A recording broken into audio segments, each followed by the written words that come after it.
Top Invest, la chaîne des tops d'investissement. Ici, on parle essentiellement d'entreprises de qualité. Aujourd'hui, on va vous présenter le portefeuille ici de CEDC. Donc, vous vous souvenez qu'on a commencé cette série ici, la présentation de portefeuille ici des abonnés de la chaîne. OK, ceux qui veulent bien partager leur portefeuille avec moi. Donc, n'oubliez pas, vous allez directement, si vous êtes présentement sur le Discord de la chaîne, vous pouvez m'envoyer un message privé. Ou bien, si vous n'êtes pas encore sur le Discord de la chaîne, allez dans la description de la vidéo sur la top newsletter. Vous cliquez dessus, vous vous abonnez et vous allez voir ici qu'il y aura un lien qui vous donne droit à l'accès au Discord. D'accord? Donc, le Discord dans la top newsletter, c'est complètement gratuit. OK? Donc, ici, le but, c'est pas en fait c'est pas de juger un portefeuille ni quoi que ce soit. C'est d'apporter à peu près une observation. C'est comme si vous étiez en train de converser avec quelqu'un. OK?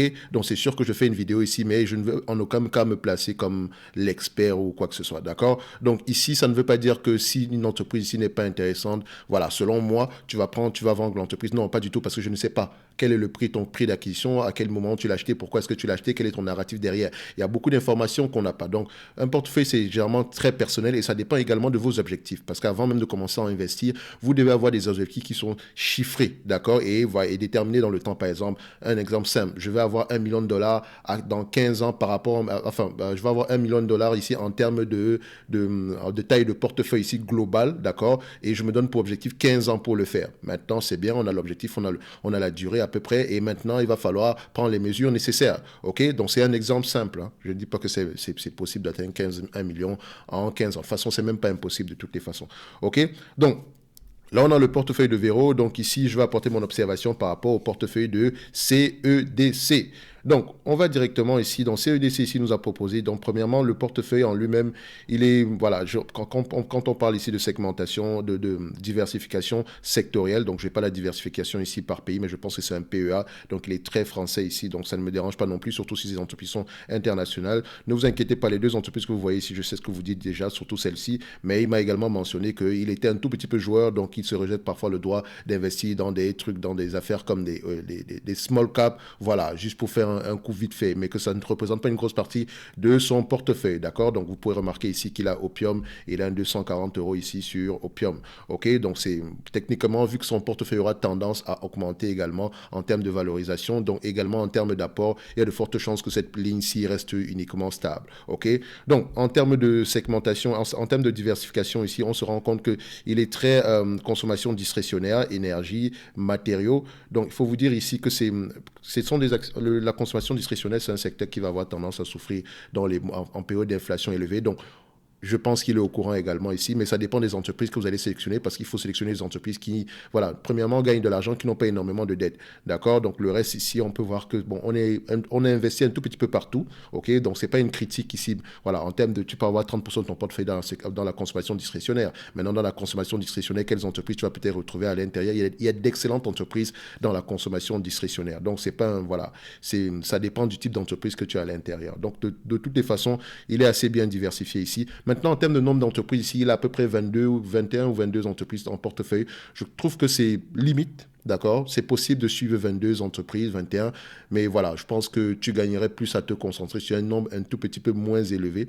D'accord? Enfin, entre 15 et 20. De toutes les façons, si tu arrives à suivre les 20 entreprises, c'est correct. Moi, par exemple, j'ai 20 entreprises, mais je sais que ça me demande beaucoup de travail, ça me demande 20 entreprises, c'est 20 rapports financiers chaque trimestre, d'accord? Chaque trimestre ici, et à peu près, quand je dis j'ai une vingtaine d'entreprises.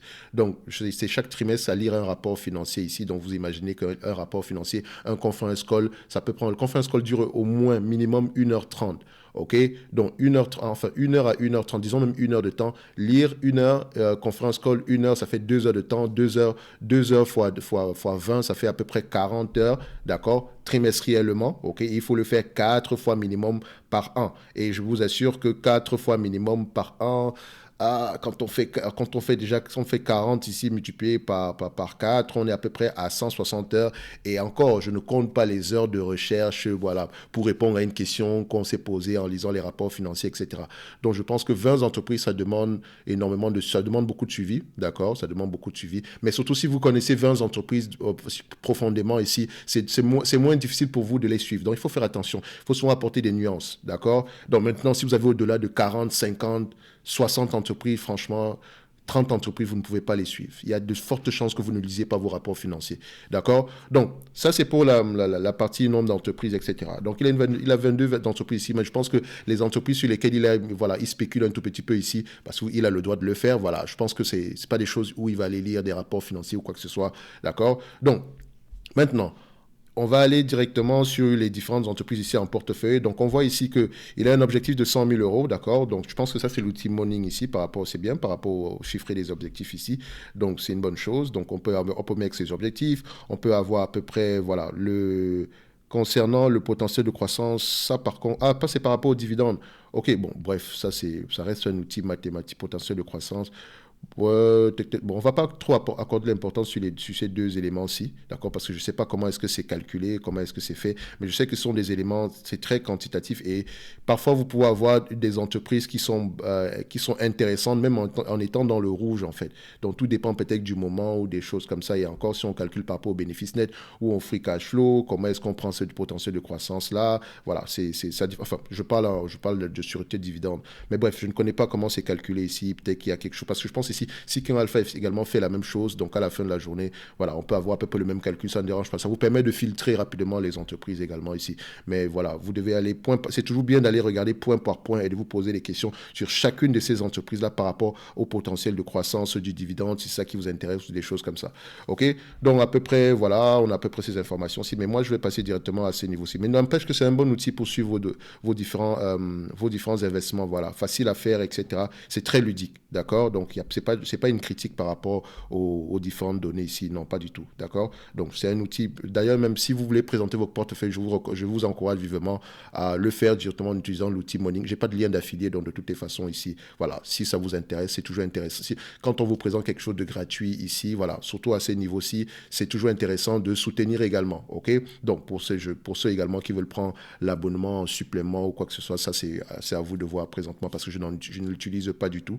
Donc c'est pas que moi je n'en ai pas besoin en fait, donc parce que je peux à peu près calculer mes propres affaires. Donc maintenant, en termes par rapport aux différentes entreprises qui sont sélectionnées présentement ici, premièrement, vous voyez du Nexity. Je n'ai rien à dire par rapport à Nexity. On sait que Nexity va souffrir. OK, maintenant, il a à peu près 3% de son capital sur Nexity, etc. Voilà, il a un bon PRU sur Nexity, c'est intéressant. Donc, mais c'est une entreprise qui va avoir tendance à souffrir. Vous voyez ici que Stellantis est dans la consommation discrétionnaire. Stellantis ici représente à peu près 693 euros ici. Donc, Stellantis, c'est une entreprise qui reste sous-évaluée ici, très bien gérée, même si elle va avoir, voilà, elle se comporte très très bien aujourd'hui. Donc, je n'ai rien à dire de négatif par rapport à Stellantis, ni même sur Vicat, même si je sais que Vicat va également avoir tendance à souffrir ici. Mais Vicat a un pricing power qu'elle n'exerce pas en totalité en date d'aujourd'hui, mais qui va graduellement, qu'elle va pouvoir démontrer graduellement ici. Donc pour le moment ici, pour moi, sur cette entreprise, j'aimerais plus qu'on se concentre ici par rapport au remboursement de la dette, etc. Et il semble que ce soit leur objectif ici dans les mois à venir, parce qu'ils ne veulent plus investir dans la dépense en capital de croissance ici, mais plutôt en termes de maintenance, d'accord, après avoir investi massivement pour le nouveau four aux États-Unis. Donc vous avez Total Energy, vous savez ce que je pense de Total Energy, ça reste que c'est une entreprise assez correctement évaluée ici, donc entre 60 et 50 euros par là, on est correctement évalué. Donc n'oubliez pas également qu'elle dépend d'une commodité. Oui, je sais, on va me dire que Total, c'est l'énergie renouvelable. Non, Total, c'est avant tout le gaz et le pétrole. Avant tout. Pour le moment, l'énergie renouvelable, ça ne rapporte pas d'argent. Donc, on continue ici. GTT. Pour GTT ici, on va se dire que GTT, ça va dépendre des commandes futures. Hein. Franchement, le prix actuel est correct. Maintenant, tout va, au prix actuel, vous l'achetez sans prendre en considération une éventuelle croissance. Si on a des commandes futures qui perdurent dans le temps, c'est correct pour GTT. D'accord? Donc c'est pour ça qu'il faut connaître la taille du marché. Qu'est-ce que le management dit par rapport aux prochaines commandes, etc. Quel est l'âge des méthaniers, ce genre de choses-là. Donc il faut prêter attention à ces éléments-là. Score, je pense que Score souffrait ici par rapport, vu que c'est la réassurance ici, c'est un business assez compliqué. Hein, mais je pense que par rapport au book value, c'était une entreprise qui était correctement évaluée ici, qui pourrait même être, voilà, en cas de bonne gestion du risque ici, pourrait être un bon investissement. Mais bon, moi, je n'aime pas les assurances, donc mon raisonnement est souvent biaisé.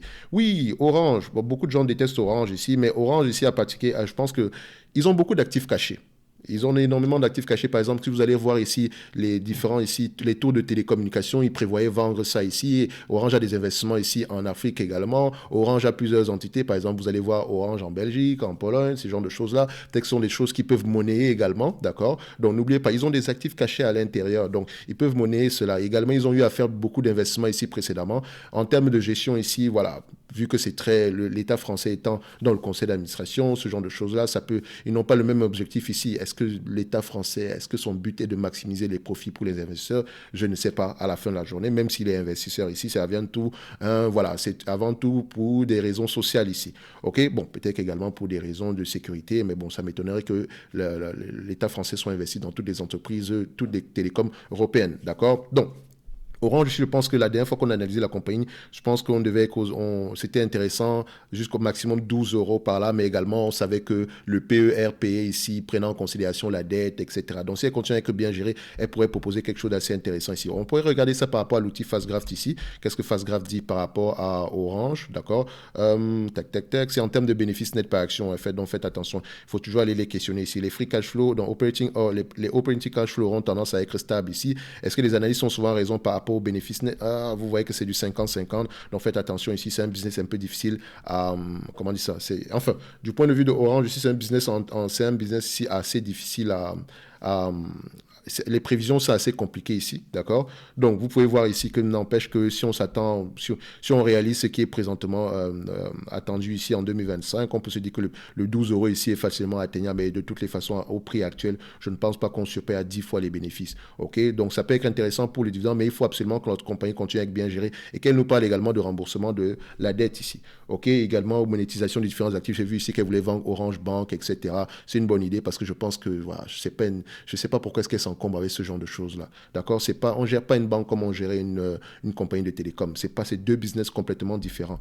Donc, enfin, vous pouvez le faire, vous pouvez réussir à le faire, mais il vous faut un management, top management de qualité. Maintenant, je ne sais pas si Orange a ce type de management-là. D'accord? Donc, on continue ici avec, on a cité Orange, qui était la dernière compagnie ici. Donc, on a Crédit Agricole, vous savez ce que je pense. J'aime bien Crédit Agricole, d'accord? Même si je n'aime pas en général les compagnies, les bancaires. Mais Crédit Agricole, c'est juste par rapport au manager ici. Il me semble que quelqu'un d'assez consciencieux ici. Et on en a parlé sur la dernière vidéo ici avec le portefeuille ici de Véro, qui avait également du Crédit Agricole. Sanofi, vous savez également ce que je pense. Je pense également qu'il avait du Sanofi. Vinci, c'est une belle entreprise également. Je pense que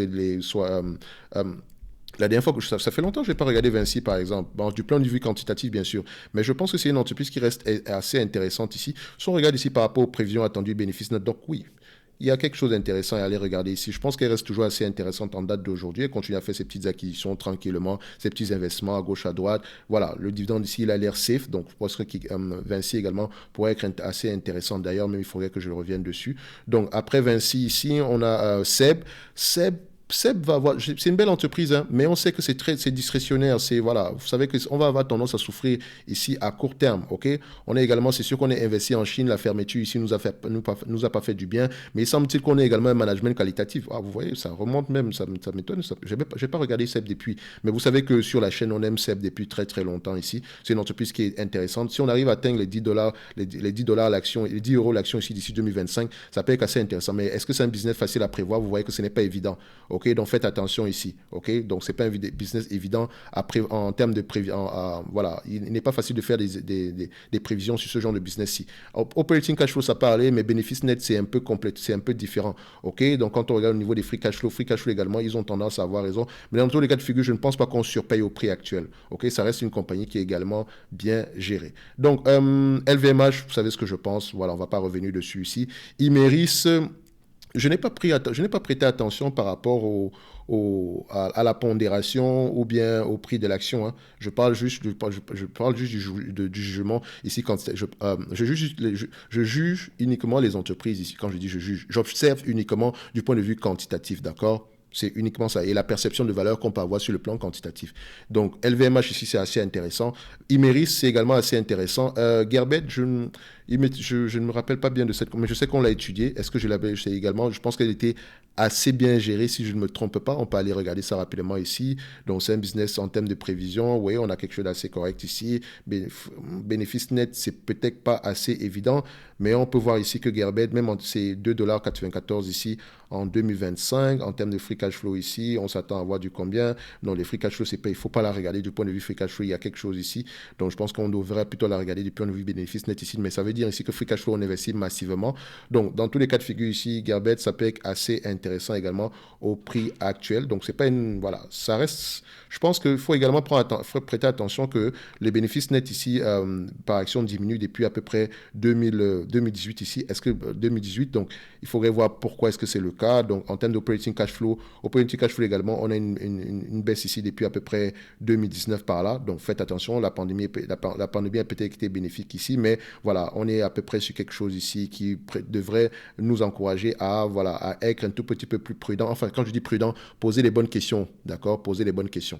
OK? Donc, mais à long terme, ici, operating cash flow est en augmentation. D'accord? On aimerait également voir ça ici au niveau ici des bénéfices nets ici par action qui sont plutôt, on va se dire que ça, c'est un tout petit peu stable. D'accord? Dans tous les cas de figure, si la stabilité se retrouve ici en moyenne aux alentours des 2 euros, 2,50 €, etc., on ne se paye pas au prix actuel, même à 10 fois les bénéfices. Maintenant, ça va dépendre du niveau d'endettement ici. OK? Donc, ça, c'est pour Gearbest. Je pense que la vidéo également est disponible sur la chaîne. Michelin, on en a parlé dernièrement. Donc, je ne vais pas revenir dessus. 400 reste sous-évalué. Air Liquide, voilà, c'était correctement évalué si je ne me trompe pas, mais on en a déjà parlé également ici. Sinon, on peut regarder également ici l'outil Fastgraft, Air Liquide ici en France. On dit ça, Operating Earning ici. Voilà, on est quand même à un niveau, vous avez constaté, on est quand même à un niveau assez élevé, d'accord? Même si on prend en considération ce qui est attendu ici en 2025, à 20 fois les bénéfices, on sera à peu près aux alentours de 150 € par là. Donc, on a déjà le 150 € en date d'aujourd'hui. OK? Donc, mais ça reste que la croissance pourrait être encore plus élevée dans le futur, les marges, etc. Donc, ça va dépendre. Je ne dis pas, il faut lire les rapports financiers pour ça. N'imaginez pas que ce sera le cas. OK? Il faut avoir des preuves pour affirmer ce genre de choses-là. Donc, ici, sur les éléments quantitatifs, on peut voir ici que c'est assez intéressant. Et ça vous permet même de voir ici que, regardez, quand on utilise ici l'outil Fastgraph, operating cash flow sont en croissance. C'est à ça que ressemble une belle entreprise. Hein. Il y a une stabilité, une croissance année après année. Même si c'est pas énorme, mais on a quand même une croissance. À un moment donné, quand une entreprise, vous avez plutôt quelque chose, une ligne droite comme ça, c'est-à-dire que l'entreprise est déjà mature, elle est stable. OK? Et quand vous commencez à avoir une décroissance, ça veut dire que le début des problèmes, c'est le début des problèmes. Mais attention, il faut prendre en considération qu'il peut y avoir des compagnies qui sont cycliques, etc. D'accord? Donc, on continue avec la liste ici. Big Ben, je ne pense pas avoir déjà étudié Big Ben ici, mais il me semble que c'est dans le même sens ici que les NACON, si je ne me trompe pas. Big Ben, je ne sais pas si je l'ai étudié, je pense, parce qu'il y a tellement d'entreprises que j'ai eu étudié ici que donc, allez vérifier. Je pense que soit on a fait Nacon ou Big Ben, entre les deux, on a dû étudier une de ces entreprises aussi. D'accord? Donc, vous pouvez voir ici qu'en termes d'operating cash flow, c'est quand même un business qui souffrait il y a très longtemps, mais il semble-t-il que voilà, ça a assez bien géré depuis plusieurs années ici. Donc, en termes de bénéfices net par action, ici, on s'entend avoir quelque chose d'assez élevé dans le futur, mais attention, quand on regarde ici, c'est pas un business facile à prévoir. D'accord? C'est pas un business facile à prévoir. Donc faites attention. Quand on regarde du point de vue des operating cash flow ici, des free cash flow ici, même ça, c'est pas assez évident. Donc il faut faire également attention ici. D'accord? Faites attention. Donc ça reste la consommation discrétionnaire. Maintenant, on continue avec Kering. Kering est sous-évalué, d'accord? Même si Kering n'est pas le même niveau, c'est pas le même niveau que LVMH. C'est plus fashion ici, alors que LVMH c'est plus très diversifié, on a de l'alcool, on a de l'immobilier, des choses comme ça. Donc, mais ça reste également, le segment principal également, ça reste le segment du vêtement, voilà, de la maroquinerie, etc. D'accord? Donc, c'est pas le même type de clientèle, mais n'empêche que, quand je dis c'est pas le même type de clientèle, attention, c'est le même type de clientèle pour ces deux compagnies ici, mais comparé à du Zara, etc., c'est pas la même chose. Capgemini, je pense que c'était également assez intéressant, donc c'est une belle entreprise. Maintenant, est-ce que le prix actuel est correct? Je ne pense pas que Capgemini soit surévalué, si je ne me trompe pas. Juste à regarder ça vite fait ici. Je pense que oui, on peut même avoir quelque chose d'assez intéressant ici. OK? Oui, ça pourrait être assez intéressant pour Capgemini également. Donc, on continue. DBT, je ne connais pas cette entreprise-là. On va regarder DBT ici. Donc, est-ce qu'on nous donne l'information? DBT, XPA, DBT... Est-ce que j'ai une information ici par rapport à DBT? Bref, je ne la connais pas du tout. Je ne vais peut-être pas émettre d'avis par rapport à ça. Et puis d'ailleurs, le prix est à 0,01. Donc, je pense que c'est la partie spéculative ici. Donc, moins 74 sur un an, c'est pas très étonnant par rapport à ton PRU ici qui est plus bas. OK, parfait. Donc, en tout cas, c'est à toi de voir ici. voilà, toi-même, tu sais pourquoi tu les as achetés. Donc, je pense que c'est ta partie joueur à ces niveaux-là. Moi, je ne sais pas faire ça. Donc, Opium, j'ai même pas d'avis par. Je pense qu'on en a parlé ici et je pense qu'on vous connaissez déjà mon avis par rapport à ça.